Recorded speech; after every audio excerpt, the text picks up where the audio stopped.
नमस्कार दोस्तों, ocean network में आपका स्वागत है। मैं हूं ओमकार चौधरी। झारखंड और महाराष्ट्र दोनों नतीजों ने चौंकाया है, लेकिन एक और प्रदेश यानी उत्तर प्रदेश, उसने समाजवादी पार्टी को चौंकाया है। चौंकना तो नहीं चाहिए, क्योंकि अखिलेश यादव को बहुत अच्छे तरीके से पता था, और वो एक कहावत है, मैं सीधे सीधे वही बात तो नहीं कह रहा हूं, पर कहावत है, चोर मचाए शोर। यानी जिसको अपने हार की साफ साफ दीवार पर लिखी हुई इबारत दिख रही हो, वो किस तरीके से चिल्ला सकता है, किस तरह शोर मचा सकता है, किस तरह पेशबंदी कर सकता है, वो सारा कुछ हमने मतदान के दिन देखा था, अलग अलग क्षेत्रों में। और सभी 7 क्षेत्रों में नहीं, कुछ चुनिंदा क्षेत्रों में, जिन पर अखिलेश यादव की निगाहें जमी हुई थी, और जहां उनको लग रहा था कि यहां तो हम कुछ उल्टा सीधा करा करके, ऊंचा नीचा करा करके चुनाव निकाल ही लेंगे, भले ही योगी आदित्यनाथ ने पूरी ताकत लगा रखी है। वहां के लिए वो ज्यादा शोर मचा रहे थे, और शोर भी यहां तक कि एसएचओ को सस्पेंड कर दो, इस तरह की बातें वो कर रहे थे। वो मुख्य चुनाव आयुक्त को सीधे फोन कॉल कर रहे थे। वो सुप्रीम कोर्ट तक से हस्तक्षेप करने की मांग कर रहे थे, और अधिकारियों को, नौकरशाही को, यहां तक के चुनाव आयोग के लोगों को भी कई तरह के ब्लेम गेम में उलझाने की कोशिश कर रहे थे। नतीजा आ गया है। 9 विधानसभा सीटों के लिए उपचुनाव हुआ था, जिसमें से 7 भारतीय जनता पार्टी और उसके सहयोगी आरएलडी ने जीत ली हैं, और अखिलेश यादव की पार्टी केवल 2 सीटों पर सिमट करके रह गई है। उनमें से भी एक सीट उनके हाथ से और निकल सकती थी, पर ऐसा हुआ नहीं। तो सवाल अब लोग ये पूछ रहे हैं कि 6 महीने के भीतर ही योगी आदित्यनाथ ने आखिर गेम कैसे पलट दिया, बाजी कैसे पलट दी। 6 महीने पहले इसी उत्तर प्रदेश में लोकसभा चुनाव में 37 सीटें समाजवादी पार्टी ने जीत ली थी, 6 सीटें कांग्रेस पार्टी ने जीत ली थी।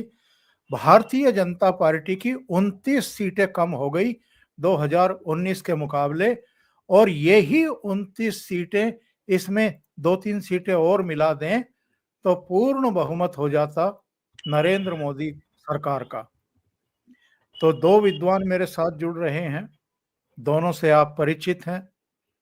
एक लखनऊ से जुड़ रहे हैं वीरेंद्र नाथ भट्ट, और एक उनके पड़ोस प्रयागराज से जुड़ रहे हैं अनुपम मिश्रा जी। आप दोनों का ही बहुत स्वागत है। नमस्कार। नमस्कार सर।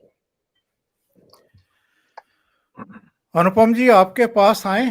पहली टिप्पणी, 7 सीटें भारतीय जनता पार्टी को और 2 अखिलेश यादव को, और योगी आदित्यनाथ ने इस उपचुनाव का पूरा जिम्मा एक तरीके से अपने कंधे पर ही उठा लिया था। देखें, योगी आदित्यनाथ ने इस चुनाव का जिम्मा अपने कंधे पे नहीं उठाया था। हकीकत ये कि पहली बार केंद्र सरकार ने योगी आदित्यनाथ को एकदम फ्री हैंड दे दिया था, क्योंकि 2024 के बाद कहीं ना कहीं केंद्र सरकार को भी ये बात समझ में आ गई थी कि दिल्ली का रास्ता लखनऊ से जाता है, और अगर योगी को फ्री हैंड नहीं दिया गया तो फिर लखनऊ में इसके नतीजे भुगतने पड़ेंगे। और जैसा कि आपने देखा कि केंद्र में सरकार बनकर भी बहुमत नहीं मिला।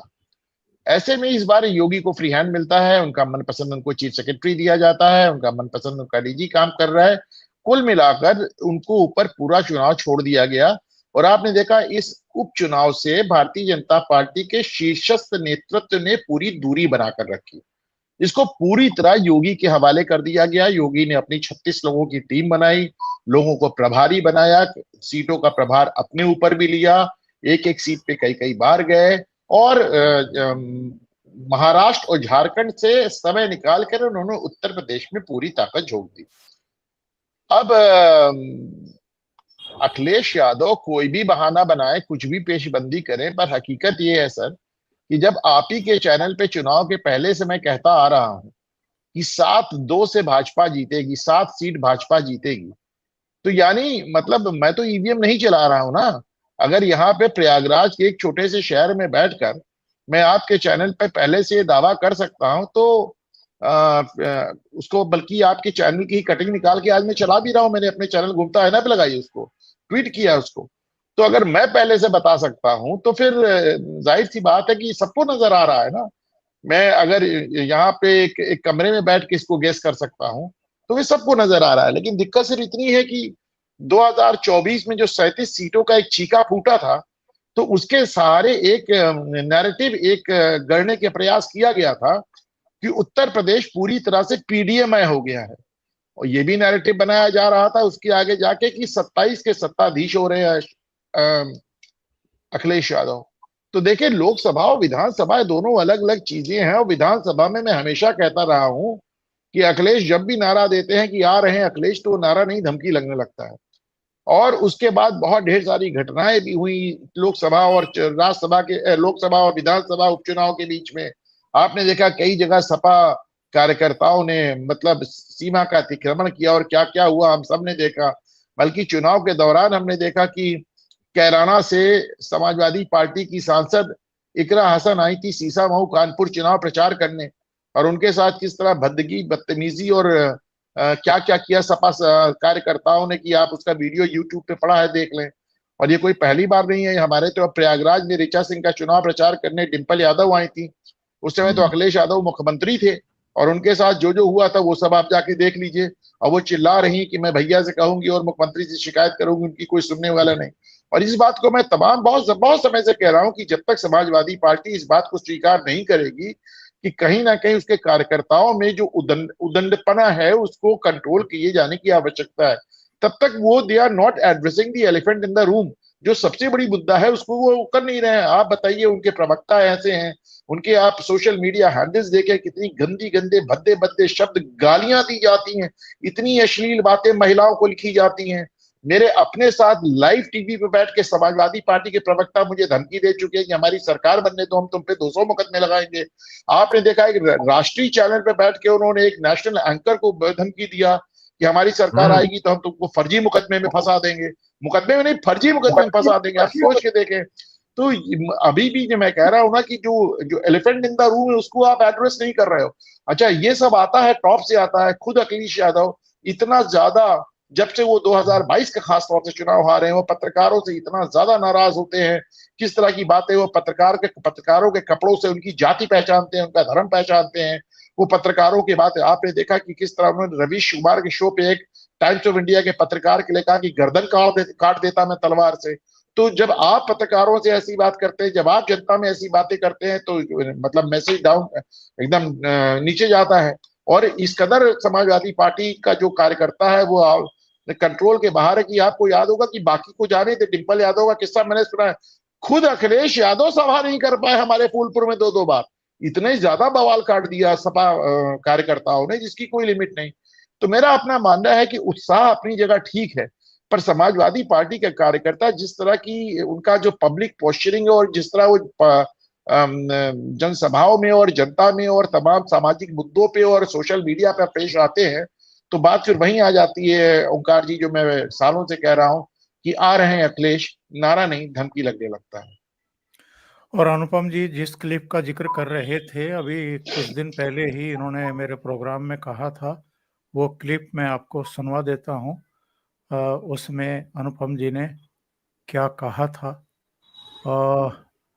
ये कुछ बफरिंग कर रहा है तो ये चल नहीं पा रही है, लेकिन उन्होंने कहा था कि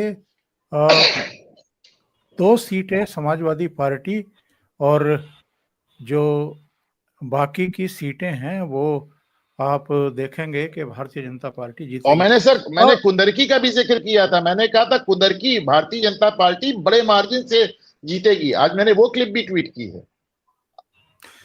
वीरेन जी, मैं आपके पास आता हूँ। अनुपम जी जो इनके है ने इनके बहुत सी इन, घटनाएं बताई। मैं एक बता दूं, 15 मार्च 2012 को जब अखिलेश यादव की शपथ ग्रहण समारोह लखनऊ में हुआ था, तो शपथ ग्रहण के तुरंत बाद सपा के कार्यकर्ताओं ने पूरे मंच को तहस नहस कर डाला था, पूरा तोड़ डाला था, सोफे तोड़ डाले थे, कुर्सियां तोड़ डाली थी। वो इतने उत्साह में आ गए थे मार्च 2012 में। वो एक्चुअल में खुशी के पल थे, इसलिए टूट गए होंगे बेचारों से।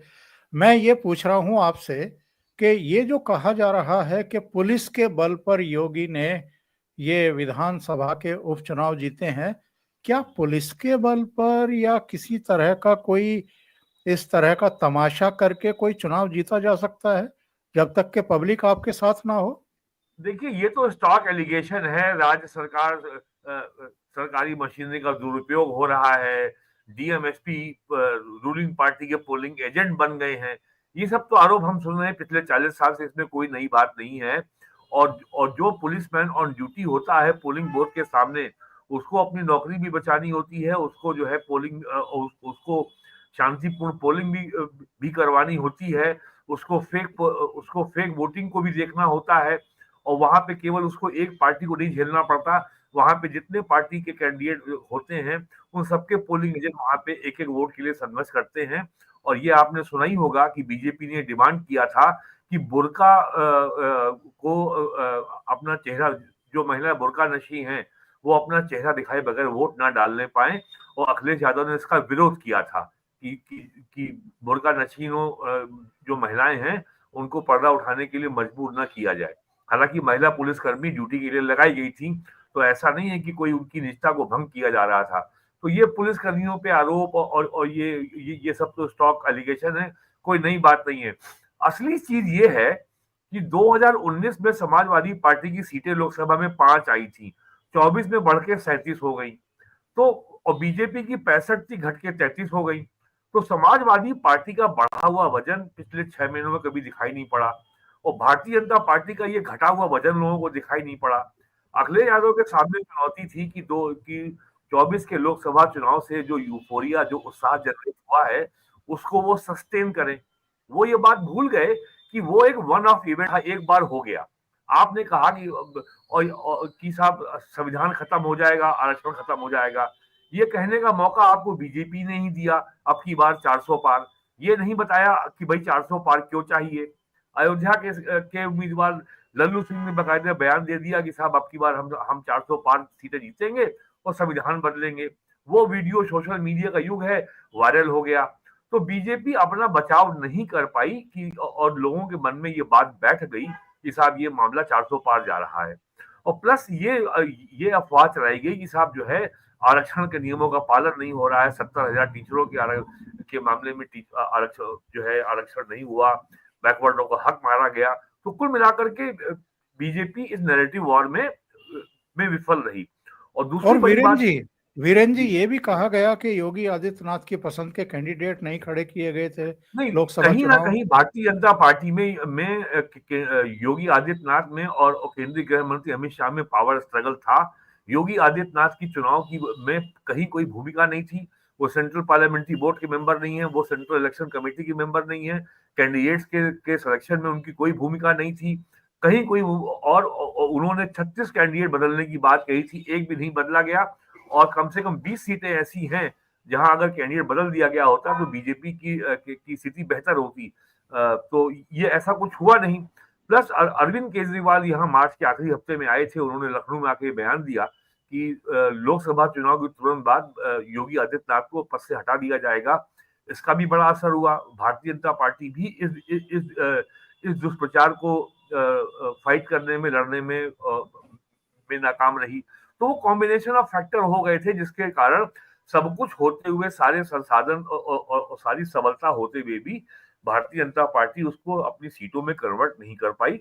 इसको अखिलेश यादव ने समझ लिया कि भारतीय जनता पार्टी का पराभव शुरू हो गया है।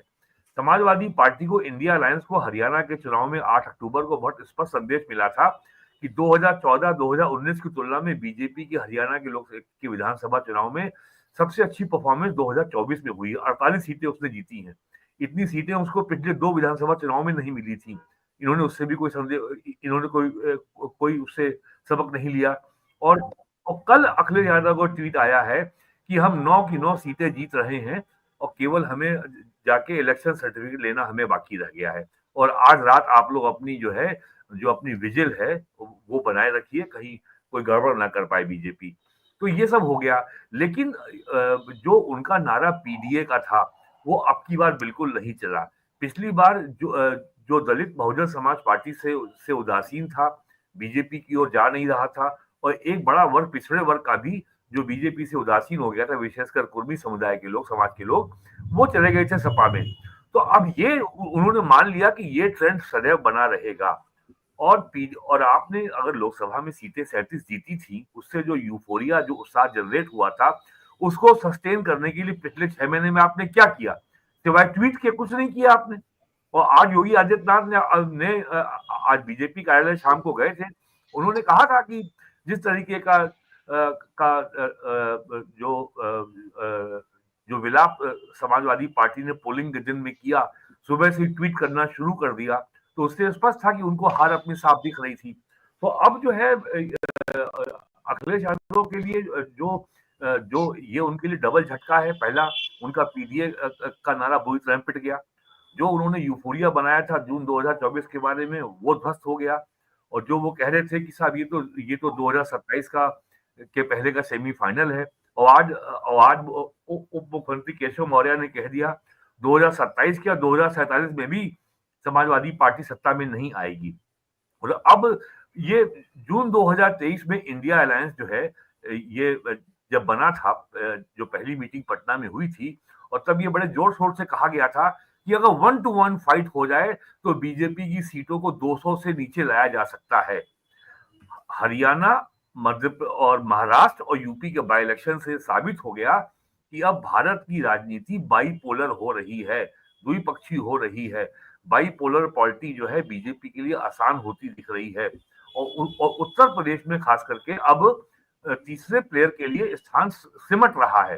हालांकि बहुजन समाज पार्टी को अच्छा वोट मिला है कटेरी में, और मझवा सीट पे 40,000 से ऊपर वोट पाई है बहुजन समाज पार्टी।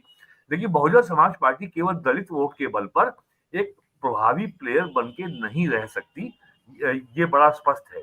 तो समाजवादी पार्टी के लिए ये जो चुनाव आज हुआ है, इससे बहुत सारी चुनौतियां खड़ी होती हैं, और उनको ये बात समझनी होगी कि जमीन पे जो काम करना होता है धरातल पे, जैसे बीजेपी ने हरियाणा में 20,000 मीटिंगें की, इसी तरीके से उन्होंने महाराष्ट्र में करीब 60,000 मीटिंगें की, गांव-गांव में जाकर के 50 लोग, 100 लोग, 200 लोग, 250 लोग, और सबसे सीधा संवाद स्थापित किया।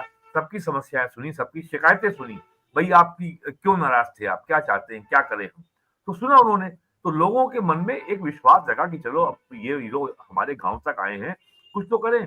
इनको लगता है कि जो 90 का युग था, जब मंडल लागू हुआ था, तब मुलायम सिंह यादव कहते थे कि भाइयों मंडल लागू हो गया है, डीएम सीएम पीएम तीनों अपने होंगे। तो 90 का युग और आज जो है 34 साल हो गए हैं। अब वो केवल जाति के नारे पर लोग एकत्र नहीं, अब आपके लिए पागल होकर वोट नहीं देंगे। और जिस तरीके से जो बीजेपी का डेवलपमेंट मॉडल है, बॉटम अप, यानी गरीबों को ऊपर उठाने का, उनको आपने आवास दिया, शौचालय दिया, बिजली का कनेक्शन दिया, पानी का कनेक्शन दिया, और आपने उनको गैस कनेक्शन दिया, आयुष्मान भारत की उनको हेल्थ इंश्योरेंस दिया, पीएम किसान सम्मान योजना में आज साल में 6,000 रुपए दिया, 5 साल से 80 करोड़ लोगों को जो है गेहूं चावल मिल रहा है। तो इनका लोगों को लाभ मिल रहा है ना, इसका क्या जवाब है अखिलेश यादव के पास? और सबसे बड़ी बात, अखिलेश यादव के पास बटेंगे तो कटेंगे के मुख्यमंत्री योगी आदित्यनाथ के नारे का कोई विकल्प नहीं था। योगी जी के इस बयान के बाद लगातार अखिलेश यादव समाजवादी पार्टी की ओर से रोज एक नया पोस्टर लगता था, जुड़ेंगे तो बढ़ेंगे, जुड़ेंगे तो जीतेंगे। तो वीरेंद्र जी, नहीं तलाश पाए। मैं फिर आपके पास आता हूं। एक बार जरा अनुपम जी को ले लेते हैं। अनुपम जी, ऐसे कौन से कारण थे कि उत्तर प्रदेश समेत कई राज्यों में भारतीय जनता पार्टी को लोकसभा चुनाव में बड़ा नुकसान उठाना पड़ा था? और ऐसी कौन सी अब घटनाएं हुई हैं कि पिछले 6 महीने के भीतर ही भारतीय जनता पार्टी फिर वापसी करती हुई दिखाई दे रही है। न केवल उत्तर प्रदेश, न केवल हरियाणा, बल्कि महाराष्ट्र में आप देखें तो बहुत शानदार जीत है। हाँ, झारखंड में जरूर एक झटका लगा है, लेकिन वापसी तो की है भारतीय जनता पार्टी ने। तो कौन सी घटनाएं थी कि कौन सी घटनाएं रही इन 6 महीने में कि बीजेपी वापसी कर रही है, और कौन से कारण थे कि लोकसभा चुनाव में उसको नुकसान भी उठाना पड़ा था? देखिए, पहली बात तो ये है कि जो पीडीए अखिलेश यादव ने बनाया है, वो केंद्र की बात अलग थी, केंद्र का चुनाव अलग था, लोकसभा चुनाव अलग था, पर पीडीए का जो 90% हिस्सा है वो अखिलेश यादव को मुख्यमंत्री नहीं देखना चाहता। वो अखिलेश यादव के हाथ में उत्तर प्रदेश की बागडोर नहीं देना चाहता। वो समाजवादी पार्टी को राज्य की सरकार चलाते हुए देखना नहीं चाहता। समाजवादी पार्टी में जिस तरह की गुंडागर्दी और जिस तरह का एक अपराधीकरण स्टेट का हुआ था, राज्य का हुआ था, और जितना उसमें दलितों की प्रताड़ना हुई थी, और जिस तरह के जो हुआ हम सब ने देखा है, तो ऐसे में एक बहुत बड़ा वर्ग जो पीडीए का, बल्कि मेजॉरिटी वर्ग जो पीडीए का है, वो अखिलेश यादव और समाजवादी पार्टी के हाथ में उत्तर प्रदेश की बागडोर नहीं देना चाहता। लोकसभा की बात अलग थी। एक बात और जान लीजिए कि वो केवल, जैसे किसी से भी उस दौरान हमने पूछा, भाई किसको वोट दे रहे हो, किसी ने नहीं कहा सपा को या कांग्रेस को, हर आदमी कहता था गठबंधन को वोट दे रहे हैं, गठबंधन को वोट दे रहे हैं। गठबंधन को वोट देने का मतलब था कि भाई उनको लग रहा था कि राहुल गांधी प्रधानमंत्री बन रहे हैं। अच्छा, उसके बाद भाई एक आपने एक बयानिया भी फैला दिया था कि 400 पार वगैरह वगैरह, और उसके चलते लोगों को ये बता दिया था कि संविधान बदलने जा रहे हैं। पहली बात, इस पे भी हम बहुत बहस कर चुके हैं, संविधान 100 से बार ज्यादा बदला जा चुका है, उसमें क्या बात है।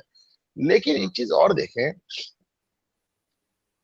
एक बहुत बड़ा फैक्टर जिसकी तरफ अभी वीरेंद्र जी कह रहे थे, वो तो भाजपा के राष्ट्रीय अध्यक्ष ने अपने मुंह से कह दिया कि हमको आरएसएस की जरूरत नहीं है। अब आज वही आरएसएस सैकड़ों और हजारों में गली गली नुक्कड़ नुक्कड़ 20-20, 30-30, 25-25, 30-30 लोगों की मीटिंग कर रही है। यस, लोगों को घरों से निकाल रही है, ले जाके वोट डलवा रही है। और आपने उस चुनाव में यह हाल हो गया था कि मतलब सोचिए कि मतलब ऐसा बयान जनसंघ से लेके भाजपा तक आज तक कभी किसी ने दिया ही नहीं कि हमें आरएसएस की जरूरत नहीं है, और राष्ट्रीय अध्यक्ष के मुंह से। तो ये दिखाता है कि जो इनकी पेरेंट बॉडी थी और उन दोनों के बीच में कितना ज्यादा डिफरेंसेस आ गए।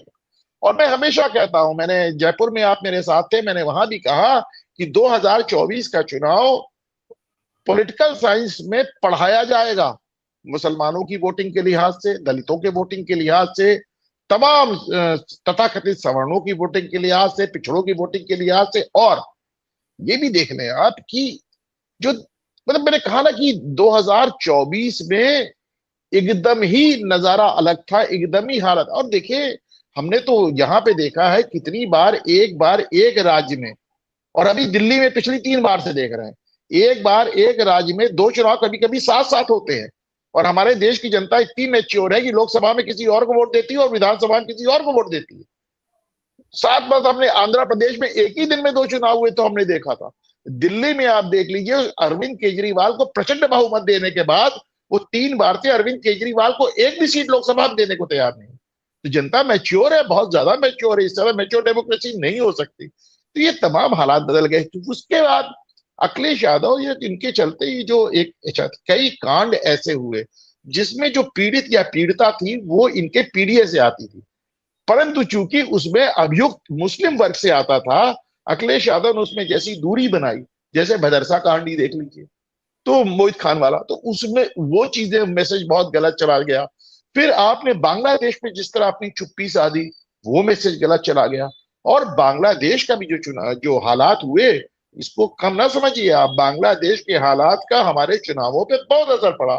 और आप देख लीजिए, देखिए जिस तरह की सब रिएक्शनरी बातें होती है उसका चुनाव पे, मैं हमेशा कहता हूं कि हिंदू के बड़े बड़े मठाधीश बैठ के जो हिंदुओं को नहीं समझा पाते, वो ओवैसी आके समझा के चले जाते हैं 5 मिनट में। आप देखें महाराष्ट्र में जिस तरह वहां पे उन्होंने, जैसे जैसे मौलानाओं ने आके फतवे जारी किए इनके फेवर में, वो सब इनको उल्टा पड़ गया। यही चीजें झारखंड में नहीं हुई, तो झारखंड में आपको वो पोलराइजेशन नजर नहीं आया। और जहां तक उत्तर प्रदेश का लिहाज है, मैं फिर से कह रहा हूं इस बात को कि जिन सीटों पर अखिलेश यादव ने शिकायत की थी कि आप वोट नहीं पड़ने दिया, सबसे ज्यादा वोट उन्हीं सीटों पर पड़ा, सबसे ज्यादा वोट उन्हीं सीटों पर पड़ा। उसके बाद मुझे एक बात और नहीं समझ में आती है ओमकार जी, एक तरफ आप कहते हैं कि हम सारे चुनाव जीतने जा रहे हैं, फिर आप कहते हैं चुनाव लूट लिया, फिर आप कहते हैं ईवीएम की पहरेदारी करो क्योंकि हम सारे सारे वोट हम ही को मिला है।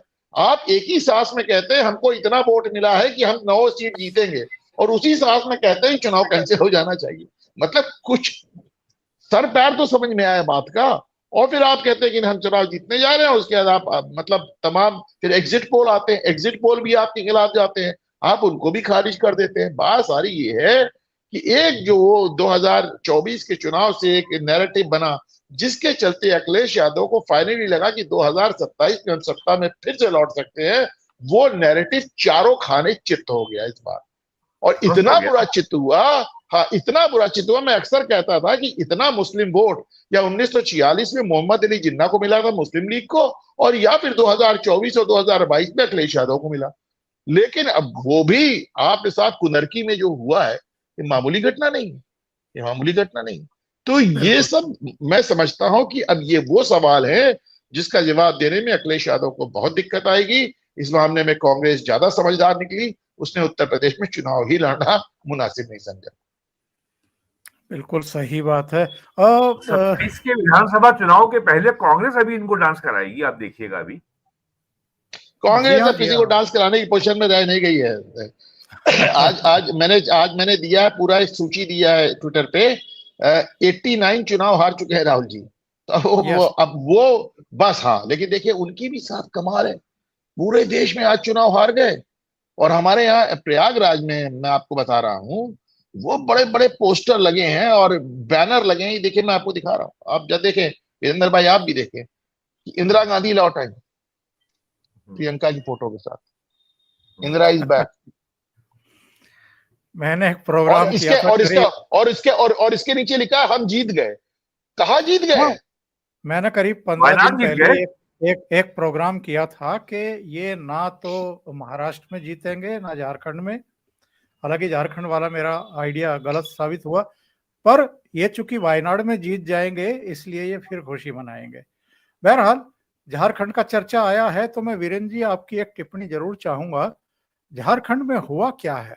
ओवर कॉन्फिडेंस या हेमंत सोरेन की गिरफ्तारी रिवोल्ट कर गई आदिवासियों में, या कुछ और कारण आप मानते हैं? वहां पे जो एक जयराम महतो जो एक इंडिपेंडेंट, जो एक नया जो एक ट्राइबल में एक नेता उभरा है, उसने जो कैंडिडेट खड़े किए हैं, तो ट्राइबल कैंडिडेट तो ट्राइबल क्षेत्रों में उसने जो बीजेपी का नुकसान किया है, वो एक कारण बताया जा रहा है कि जिससे बीजेपी को नुकसान हुआ, इसमें कोई दो राय नहीं है। और दूसरी बात यह है कि जो वहां पर जो नकली और खासकर घुसपैठिए जो नाम वोटर लिस्ट में आ गया है, तो जिस तरह की सस्टेन कैंपेन चलाई थी बीजेपी ने संथाल परगना में, जिस तरीके से बांग्लादेशी मुसलमान घुसपैठ कर रहे हैं और ट्राइबल महिलाओं से शादी करके उनकी जमीन पे कब्जा कर रहे हैं, और आपको पता ही है कि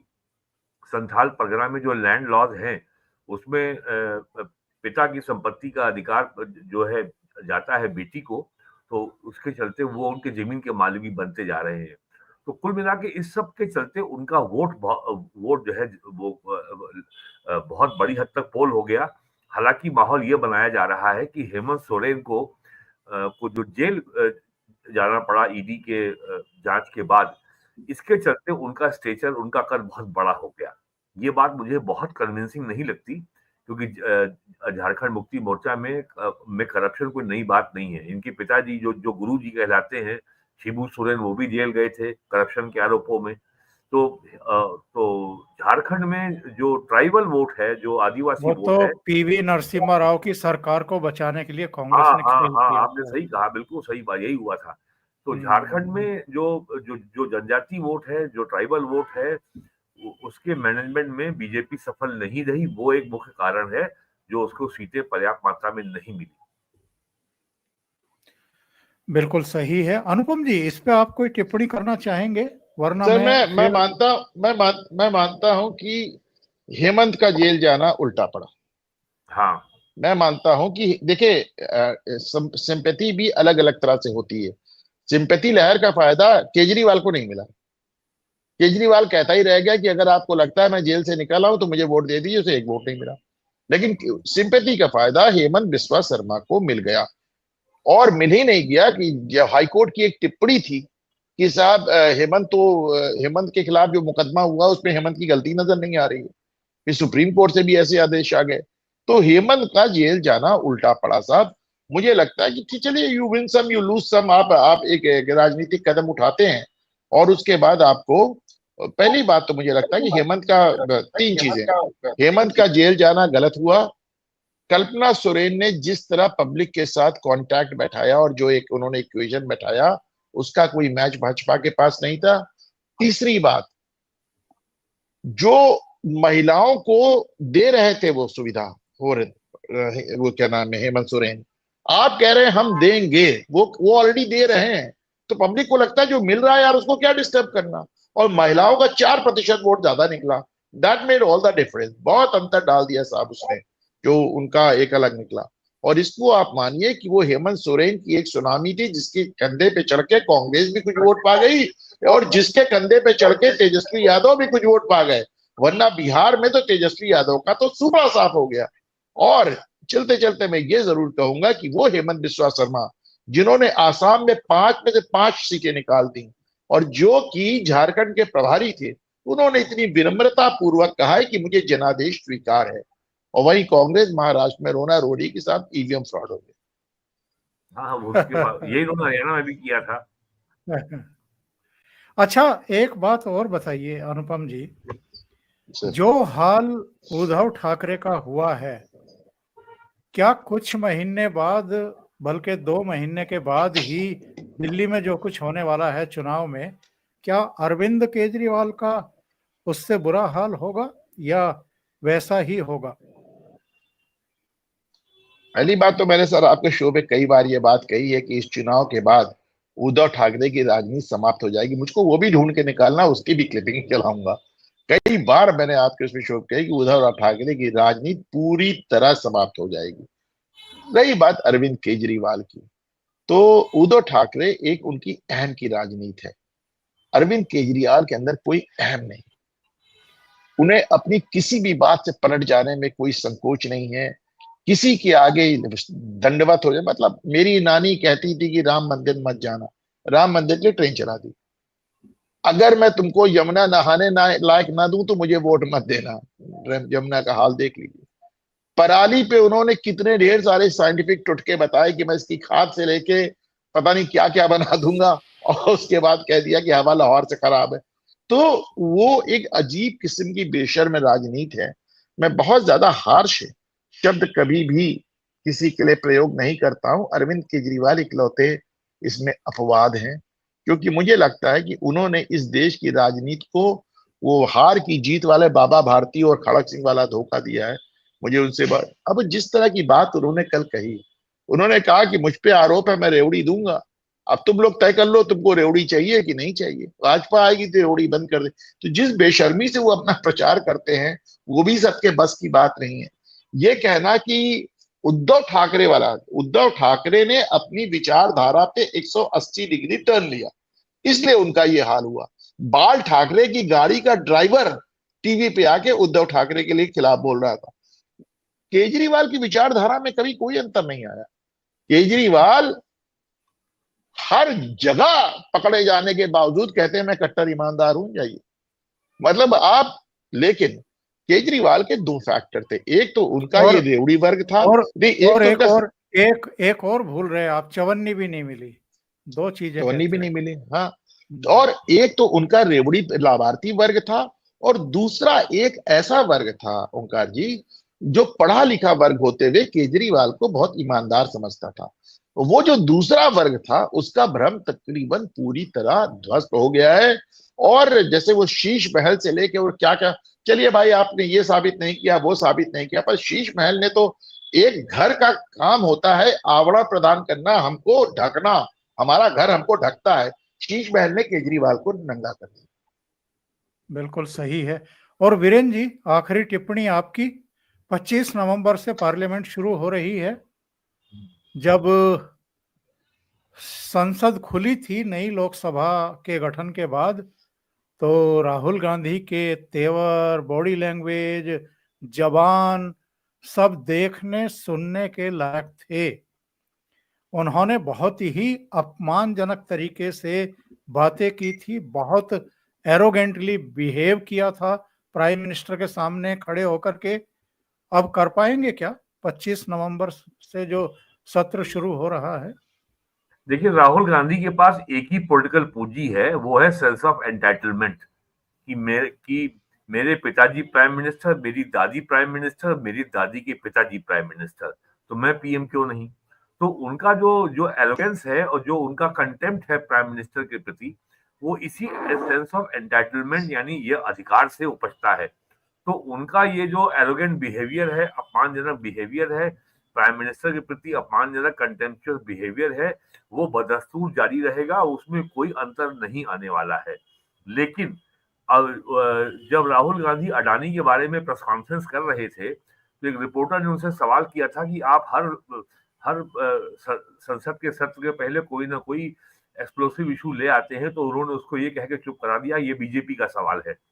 तो इतना तो तय है कि अडानी के मुद्दे पर वो जो जो संसद में हंगामा करने की जो योजना बना रहे थे, वो अब परवान नहीं चढ़ने वाली है। अब अडानी के मुद्दे को लेकर हंगामा नहीं होगा, और आपने कल जैसा देखा होगा, अडानी के शेयर ने 4 से 7% रिकवर कर लिया है। और यूएस डिपार्टमेंट ऑफ जस्टिस ने भी कह दिया है कि हमने अपने सिक्योरिटी एक्सचेंज कमीशन को अडानी के खिलाफ कोई मामला हमने संदर्भित नहीं किया है। और ये केवल जो है, अब लोगों को भी मालूम है कि बाइडेन एडमिनिस्ट्रेशन का जो डीप स्टेट से जो ताल्लुक है, तो वो जाते जाते जितना वो दुनिया में तबाही मचा सकते हैं। यूक्रेन को कह दिया कि हमने आपको मिसाइल दी है, वो आप फायर कर दो रशिया पे, और जेलेंस्की ने फायर कर भी दिया। यूक्रेन को कह दिया कि आपको जो हमने एंटी पर्सनल जो लैंड माइन दी है, आप उसको भी प्लांट कर दो। उन्होंने उस पर भी काम करना शुरू कर दिया। और अब और चाइना की जो ग्रीन एनर्जी की कंपनियों में जो बाइडेन का पैसा लगा हुआ है, उसमें तो उन कंपनियों का कंपटीटर जो है अडानी की कंपनियां उभर के आ रही हैं। तो चाइना को फायदा पहुंचाने के लिए राहुल गांधी हमेशा बोलते हैं, इसमें कोई नई बात तो है नहीं। तो ये इसके पीछे जो जियो पॉलिटिकल गेम है, अब वो एक्सपोज हो गया है।